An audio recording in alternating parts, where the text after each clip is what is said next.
sobre a fibromialgia, que vamos falar hoje com a doutora Wanda Heloísa Ferreira, que é reumatologista. Olá, como vai? Tudo bem? Boa noite. Boa noite. Muito Bom, prazer. Vamos começar do principal. O que é a fibromialgia?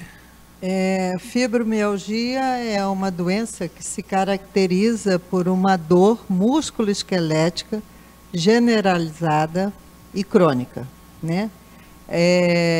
O paciente, quando chega a ser diagnosticado com fibromialgia, ele já sofre há muitos anos. Geralmente tem uma bagagem de dor de muitos anos e de sofrimento, portanto. Mas é isso que a gente estava falando aqui antes de começar, né? Mas porque é uma dor muito profunda, né? É uma dor muito aguda. O que as pessoas fazem para amenizar essa dor? Na verdade, não é assim uma dor aguda, dependendo do que você entende como aguda, né? É uma dor intensa, sim, mas ela é uma dor crônica. É uma dor que a pessoa evolui com essa dor e tem uma característica de ser generalizada. Então, é que os próprios pacientes definem a dor, né? Ela dá da cintura para cima, da cintura para baixo, da direita para a esquerda, do meio da linha do corpo para a esquerda, da meia da linha do corpo para a direita. Então, um dia dói as pernas, no outro dia dói os braços, né? Dor na cabeça, dor muitas vezes abdominal, distúrbio menstrual, alteração do sono, a pessoa não tem um sono regular. E com isso, a pessoa que está sofrendo com fibromialgia, ela começa a procurar os médicos assim pontuais, né? Eu estou com dor na cabeça, aí procura um neurologista. E o neurologista investiga, não encontra nada. Não, a senhora não tem nada relacionado à neurologia. Perfeito. Aí tem dor abdominal e aí procura um gastroenterologista. E investiga, faz uma série de exames, até mesmo colonoscopia, porque pode ter alteração do ritmo intestinal, tudo normal. Não, não tem nada. E com isso a pessoa continua com a sua dor e com a decepção de não ter um diagnóstico. E isso vai cronificando a dor.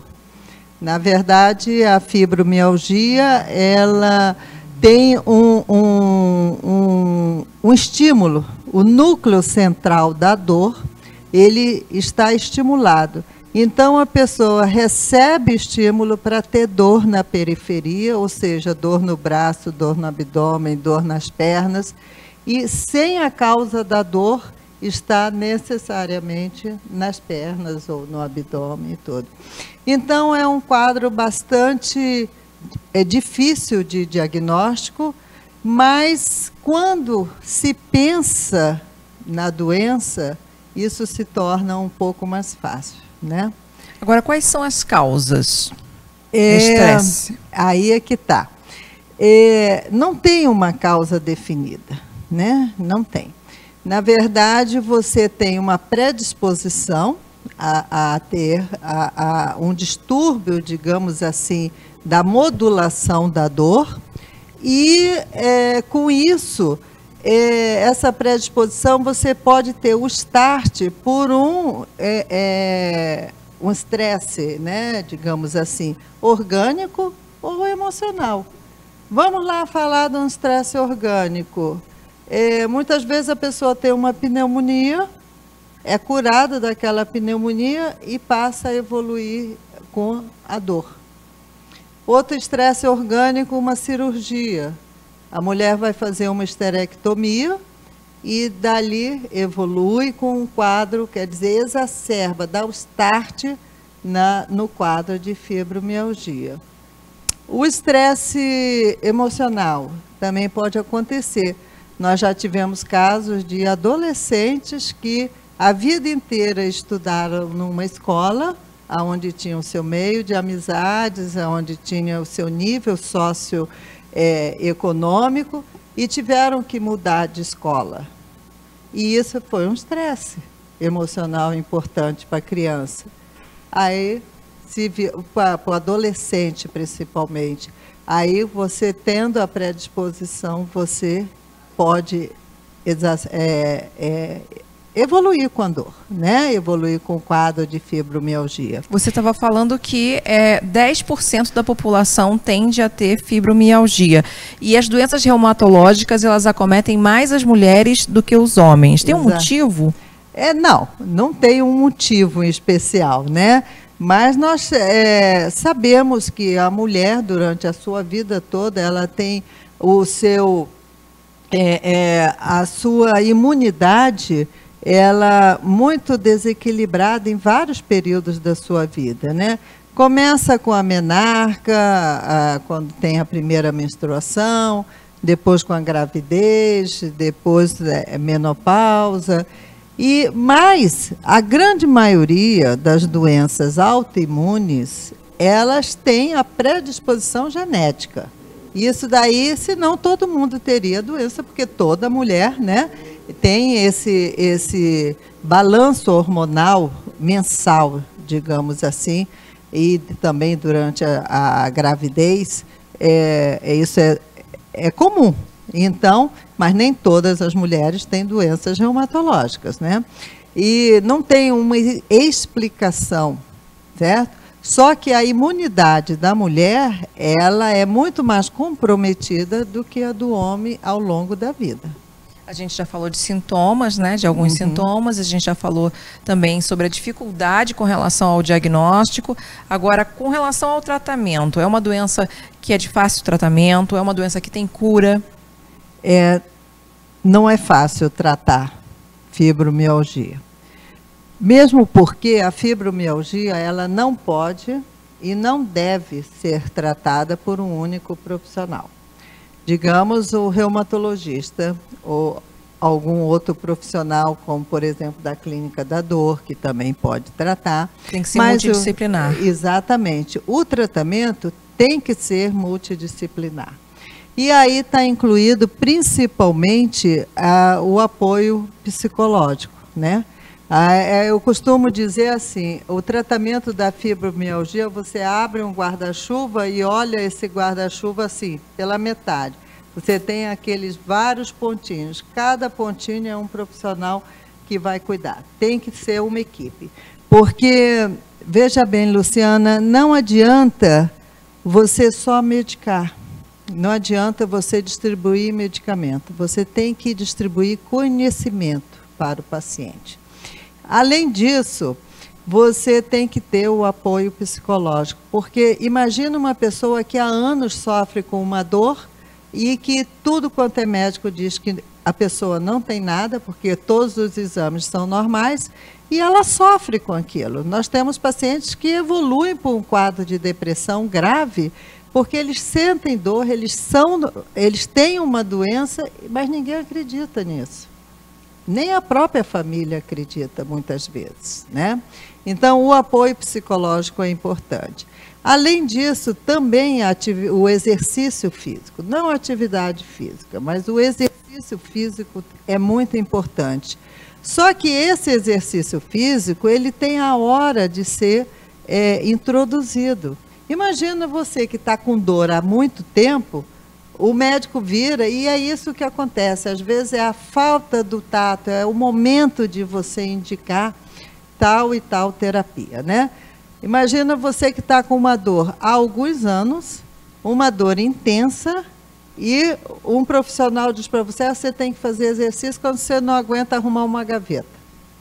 Então, você tem que ter pelo menos 50%, tirar a dor dessa pessoa, no mínimo 50%, para poder começar a introduzir um exercício. Tem algum tipo de atividade física específica? Nós gostamos muito de sugerir o exercício aeróbico, principalmente, porque aí você tem uma elevação importante do nível de serotonina, que é uma substância que, nos casos de fibromialgia, ela está diminuída, a sua produção está diminuída, daí que o uso de medicações antidepressivas, elas são bem aceitas pelos pacientes, mas também quando você muitas vezes o paciente não aguenta fazer o exercício aeróbico logo de início, mas você pode introduzir alguns exercícios assim, numa aula de pilates ou numa hidroginástica. Enfim, não adianta prescrever para o paciente. Primeiro que o paciente de fibromialgia não é chegado a exercício, certo? Não é, é o perfil dele, né? Segundo, que você tem que introduzir alguma coisa que acrescente, que dê prazer a esse paciente. Então, nós temos que conversar e saber aquilo que ele pode aceitar, aquilo que ele vai fazer com algum prazer. E aí nós começamos com exercícios mais leves, até você introduzir uma série de exercícios mais, digamos assim, mais fortes, né? Agora, é importante também a meditação para esses pacientes, né? A psicoterapia é importante e conversar muito com esse paciente e com os familiares, sempre que possível, né? Para os familiares poderem entender que aquela pessoa está passando por um problema sério. E, de repente, é um problema sério que talvez ela tenha que passar até o fim da vida. Sim, não tem cura, tá? Mas você pode... A mulher com fibromialgia, ela pode ficar tão bem, e até mesmo ficar com o mínimo de medicação possível, né? E muitas vezes a gente, não é comum, mas às vezes a gente consegue retirar a medicação quando esse paciente já tem um nível de educação em relação à sua doença que faça com que ela reconheça o princípio dos sintomas de nova baixa, digamos assim, na sua saúde, né? A alimentação também influencia? Não tanto, não tanto. A alimentação, aí nesse caso, não tem, digamos assim, um valor terapêutico muito grande. É importante, claro, a alimentação saudável, você ter alimentos que lhe deem mais energia, e isso a nutricionista pode oferecer, e a nutricionista faz parte dessa equipe, né? Mas, digamos assim, não adianta recorrer à nutrição achando que vai fazer assim uma grande diferença. Faz sim, mas no paciente com fibromialgia tudo é muito lento. Tudo é muito lento, porque ele já vem com uma carga. É muito raro você pegar um paciente com fibromialgia que começou há 3 meses atrás ou há 6 meses atrás a sua doença. Geralmente vem uma história de anos. Então, nem o médico, nem o terapeuta, nem o professor de educação física, nem o nutricionista vai conseguir um milagre, digamos assim, de em 1 mês você colocar esse paciente, sabe, muito bem. Se a pessoa não tratou, se a pessoa passou um bom tempo da vida, né, sofrendo com essa dor e tentando amenizar de outras formas sem o diagnóstico, ela pode desenvolver outras doenças? Veja bem, antes de você firmar um diagnóstico de fibromialgia, você tem obrigação de excluir outros tantos diagnósticos, né? Porque a fibromialgia, via de regra, ela pode acompanhar determinadas doenças, né? Como doenças da tireoide, doenças reumatológicas, enfim, distúrbios hormonais importantes e gravidez, gestação. Não é raro a pessoa desenvolver ou piorar da fibromialgia durante uma gestação. E principalmente a primeira gestação. E então, você excluindo uma série de doenças, aí você firmou o diagnóstico da fibromialgia pura, é um quadro, é a fibromialgia primária. Outra coisa é a fibromialgia acompanhar alguns outros quadros crônicos. Vamos dar um exemplo. A pessoa tem artrite reumatoide, e depois de algum tempo desenvolve o quadro de fibromialgia. Isso pode acontecer, tanto ela ser uma doença primária, como pode ser uma doença que acompanhe outras doenças crônicas, né? Outras doenças crônicas. Eu estou conversando aqui com a doutora Wanda Heloísa Ferreira, que é reumatologista. Bom, se alguém quiser saber mais informações, como é que pode entrar em contato? Você está no Gruparge, né? Gruparge Petrópolis. No Instituto Gruparge Petrópolis, sim. Exato, lá o telefone do Instituto é 2242-8616. E de segunda a sexta-feira, de 9 às 18 horas, nós estamos lá à disposição. E o Gruparge está com uma programação extensa agora, né? Opa, e põe a programação nisso, né?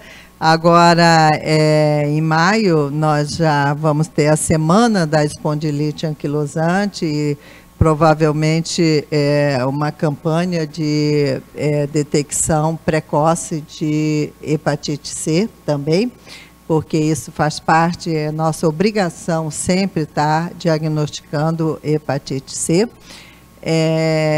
E em junho nós teremos, em julho, o nosso congresso, que é realizado anualmente, e esse ano o tema do congresso é desafios no tratamento da pessoa com artrite reumatoide, né? Com artrite de uma maneira em geral.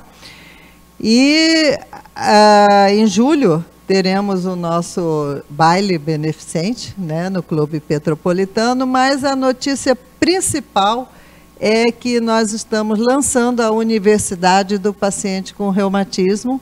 Acredito que até o final do mês ela já esteja na plataforma para ser acessada no nosso site, www.grupargepetrópolis.com, e onde nós teremos alguns cursos nessa universidade, e nós vamos iniciar com um curso sobre biosimilares, que é um tipo de medicação nova que está entrando no mercado nacional agora e que está trazendo muita insegurança para os pacientes que usam medicação biológica.